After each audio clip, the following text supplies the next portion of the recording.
చలికాలంలో మనం ఎక్కువగా కాళ్ళు చేతులు వాపులు చూస్తుంటాం. టెక్నికల్‌గా వేరియేషన్స్ చాలా ఉంటాయి. మనం వేసుకునే గుడ్డలు, ధరించే గుడ్డలు కన్‌స్ట్రిక్టెడ్‌గా ఉంటే కూడా సమ్‌టైమ్స్ మనకు కాళ్ళల్లో, చేతులలో వాపు రావచ్చు. బట్ మేజర్‌గా కోల్డ్‌లో మనకేమవుతాయంటే రక్తనాళాలు బిగుసుకుపోతాయి. అంటే కన్‌స్ట్రిక్ట్ అయితాయి.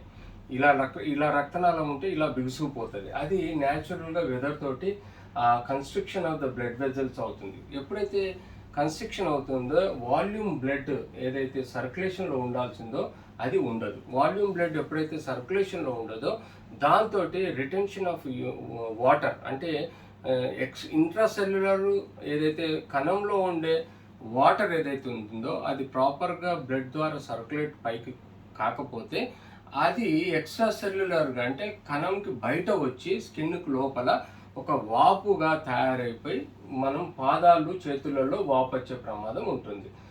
ఇలాంటి మనకు యూజువల్గా చలికాలంలో వస్తాయి కాబట్టి వీటిని మనం టెక్నికల్గా ఏమవుతుంది ఇలాంటి వాపులు వచ్చినప్పుడు మనకు కాళ్ళల్లో చేతులలో నొప్పి వస్తుంది. అలాగే మనము హిచ్చింగ్ బాగా దురద పెడుతుంది.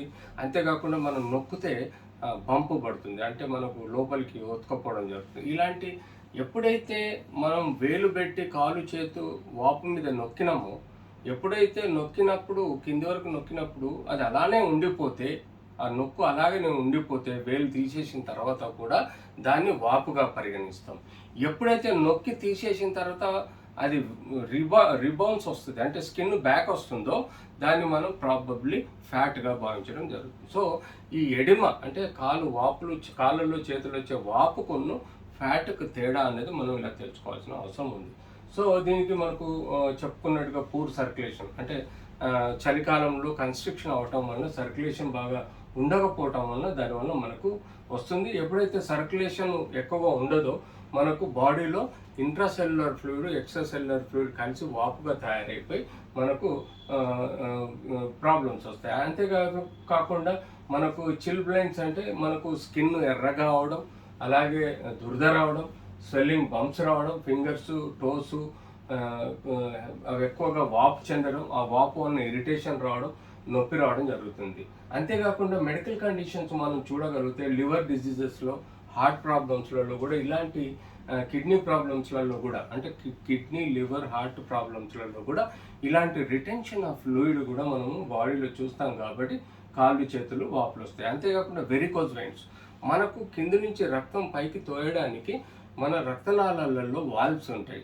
ఎప్పుడైతే ఈ వాల్వ్స్ నార్మల్గా పనిచేస్తాయో అప్పుడు ఎలాంటి రక్తనాళాల్లో ఎలాంటి డిజీజెస్ అంటే డీబీటీ లాంటి డిజీజెస్ లేనప్పుడు ఈ యొక్క రక్తం మనకు పుష్ చేయడం జరుగుతుంది. ఎందుకంటే మనకు కింద నుంచి రక్తం పుష్ చేసినప్పుడు కాఫ్ మజిల్స్ ప్రెషర్గా రక్తనాళాలను పుష్ చేసినప్పుడు రక్తం పైకి వెళ్తుంది. లేకపోతే ఈ వెరికోజ్ వెయిన్స్ ఏవైతే ఉన్నాయో ఈ వెరికోజ్ వెయిన్స్ వల్ల కూడా మనకు కాళ్ళల్లో వాపులు వచ్చే ఆస్కారం ఉంటుంది. అంతేకాకుండా అలర్జీ వింటర్లో మనకు స్వెల్లింగ్ రావడం, ఏమైనా డస్ట్ మైట్స్ కానీ లేకపోతే ఏమైనా పురుగులు కానీ ఏమైనా మనకు కుట్టడం వలన కూడా మనకు ఆ ప్రాంతంలో ఎక్కువగా మనకు వాపు రావడం, నొప్పి రావడం, ఇచ్చింగ్ రావడం మనం చూస్తూ ఉంటాం. మనం ఏం చేయాలి అంటే మనం ఇలాంటి సమస్యలు రాకుండా ఉండాలంటే ముందు కారణం తెలుసుకోవాలి.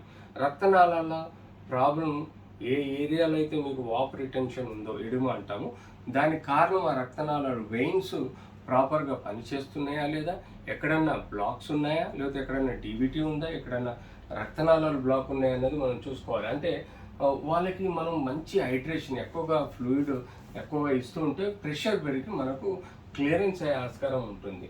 అంతేకాకుండా ఈ సోడియం అన్నది one of the major cause. Sodium వల్ల కూడా వాటర్ రిటెన్షన్ బాడీలో ఎక్కువగా ఉంటుంది. అంటే మనం సాల్ట్ ఎక్కువ తీసుకోవటం వల్ల కూడా మన బాడీలో వాటర్ ఎక్కువ రిటెన్షన్ ఉంటుంది. దానివల్ల కూడా మనకు ఈ యొక్క వాపులు పెరిగే ఆస్కారం ఉంటుంది. కాబట్టి మనము వీలైనంత వరకు ఈ సాల్ట్ తక్కువ చేసుకునే డైట్ తీసుకోవాల్సిన అవసరం ఉంది. అండ్ ఎక్కువగా కంటిన్యూస్గా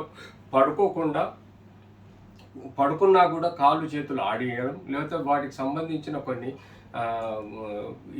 మెషినరీస్ ఉంటాయి ఏవైతే ప్రెషర్ ఇస్తూ ఉంటాయి అవి మనం కాళ్ళకు కట్టుకొని ప్రెషర్ బిల్డప్ చేసుకుంటాం అంటే కాఫ్ మజిల్స్లో ఆడి సర్క్యులేషన్ ఇంప్రూవ్ చేస్తాయి. ఎప్పుడు మనం నడుస్తున్న కాళ్ళు చేతులు ఆడిస్తుంటాము ఉంటే కూడా ఈ ఎడిమ తగ్గే ఆస్కారం ఉంటుంది. మనం చలికాలంలో వీలైనంత వరకు మన బాడీని వామ్గా పెట్టుకోవడానికి ప్రాపర్ క్లోత్స్ ఏవైతే గుడ్డలు ఉంటాయో కాటన్ క్లాత్స్ కానీ లేదా వూల్ క్లాత్స్ కానీ వేసుకుంటే మనకు వామ్ తోటి కూడా ఇది అవుతుంది. మళ్ళీ అలా కాకుండా స్కిన్ డ్రై అయ్యి ఇచ్చిగా లేకపోతే స్క్రాచెస్ వచ్చేసి స్కిన్ ఇరిటేషన్ డర్మటైటిస్ డెవలప్ కాకుండా మాయిస్ట్గా అంటే మాయిశ్చరైజర్ లాంటిది రాసుకుంటే స్కిన్ ఎడిమా ఉన్న స్వాప్ ఉన్న స్కిన్ కూడా మాయిశ్చర్గా ఆయిల్ కానీ కొబ్బరి నూనె కానీ లేదా మాయిశ్చరైజర్ రాసుకోవటం వల్ల కూడా మీకు సమస్యలు ఉండవు. ఏ ప్రాబ్లం ఉన్నా కూడా కన్సర్న్ డాక్టర్ని మీరు కలవగలిగితే డెఫినెట్లీ ఇలాంటి కాళ్ళు చేతుల్లో వాపుల్ని మనం అవాయిడ్ చేయవచ్చు. ఓకే.